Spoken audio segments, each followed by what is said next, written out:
fast as fast to stay the same place. Don't catch my breath till the end of the day.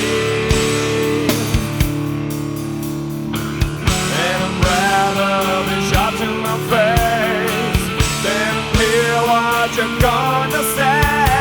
One day the wind will come up and you come up empty again. And who'll be laughing then you come up empty again. There's no reason, no explanation, so play the violin.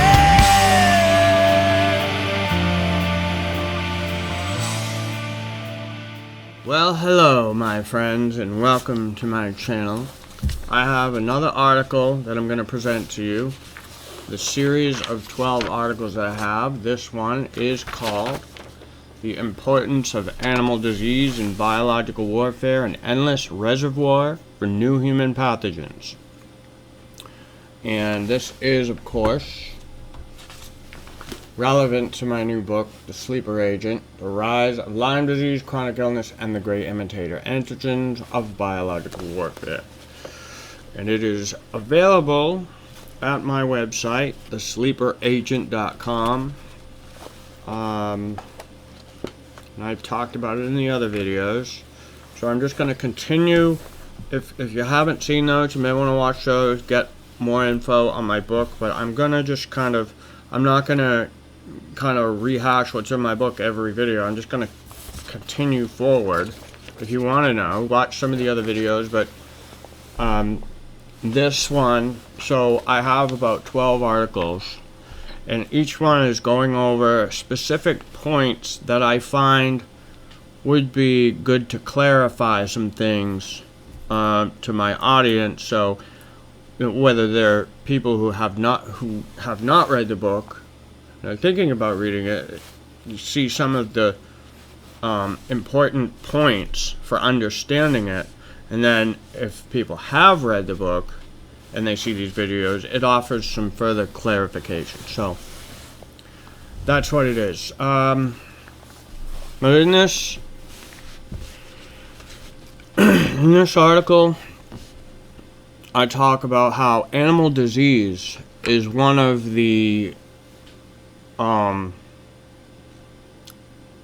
disease and agricultural or veterinary problems is one of those covers that they use to hide biological warfare programs, like, for example, Plum Island. Everybody knows about Plum Island, and they are said to just work with animal diseases. But what people don't understand is that it serves as the perfect cover for biological weapons research, like, zoonotic pathogens, taking animal diseases and adapting them to humans. And that became a fine art for Eric Traub, the guy who is central to the story in my book.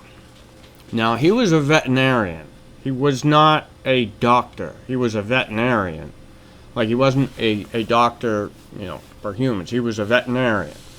And veterinarians often served as the best bioweaponeers because they understood, first, they understood many different kinds of immune systems, and secondly, they had a very good understanding of how to adapt different pathogens to new animals, and that includes humans. And it served as an effective cover, because if you're taking animal diseases and working with them and adapting them to humans, but you're just making it look like you're only working on veterinary problems, it kind of shifts the focus away from prying, enemy eyes or people that are looking on to the situation, and you're trying to hide a biological warfare program. Well, that's where they do it, is in agriculture and animal disease. And I talked in my last video, which was about the two different classes of biological weapons. I talked about why they hide things under covers, and If you have not watched that, go back and watch that. But I will be doing a separate video specifically on that. There was an article I have. Hold on, let me see. There was an article that I have called. Hold on a second.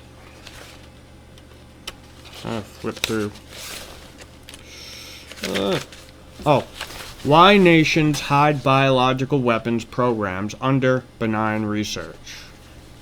There's a context to it. Nobody wants to become the next Germany. Germany, what happened to them in World War I for using those kind of weapons. Biological and chemical weapons. And they had sanctions against them for using them that were economically crippling, destroyed Germany, and paved the way for the Third Reich. So nobody wants to end up like the next Germany. So all of their weapons work is hidden under covers, and especially defensive research. So they say, oh, well, we just do defensive research. But what people don't understand is that offensive research and defensive research is essentially the same thing. The only difference is the intention of the person doing it, or the country doing it. It's the same research. That's what people don't seem to understand. And animal disease is an endless reservoir for new human pathogens. And like I said, Eric Traub, he was a veterinarian. That's what he made a living doing, turning animal diseases to human diseases. It's like Lyme disease, Borrelia burgdorferi, was actually an avian spirochete, Borrelia anserina, that was adapted to humans. And all sorts of other animals like mice, cattle, you name it, deer. So, many animal diseases can be turned to human pathogens with just a few modifications, and using, back then, what they did was used animal passages, serial passages in animals, which means you infect the animal, you let the disease play out, you re-isolate the agent, you run it through another animal, you let the disease play out, you re-isolate it, and you keep doing that. That's called serial passages or animal passages. And they found that after certain, like if you wanted to adapt it to different animals, what Eric Traub would do, he would run it through an animal that it already infected, then he would run it through an animal that it didn't infect, but it could infect it once, but it wouldn't maintain the infection. So how he would adapt it is he would alternate between the passages. So he'd run it through the animal that it did infect, then he'd run it through the animal that he wanted to adapt it to, and he'd re-isolate the agent.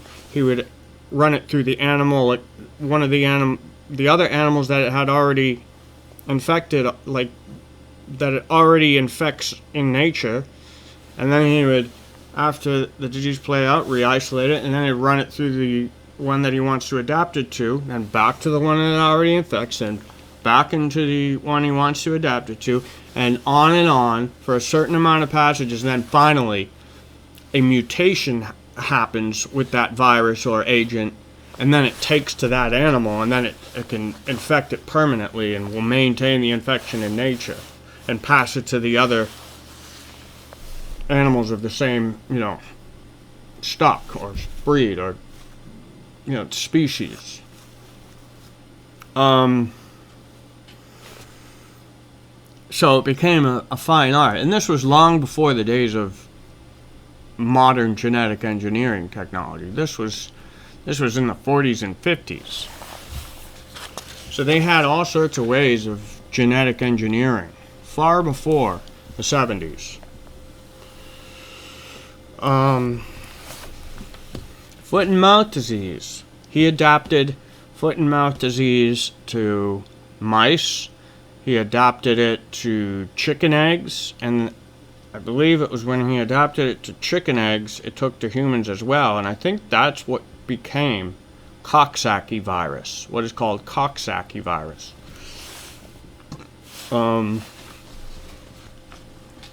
But all these new viruses started appearing in the 50s and 60s. And I go over in my book why that was so. And so, animal disease, it's a very important part of human biological warfare. Not just animals, and not just cattle. And, like infecting the cattle also implies human targets because humans eat cattle. Humans eat the beef. So you infect those animals that people are going to eat. And it ultimately is a weapon against humans. So that's the rationale. If you want to read the article, it's up there. I'll leave the link in the description box. Okay? And with that said, everybody, be yourself, build yourself, and I will see you on the other side.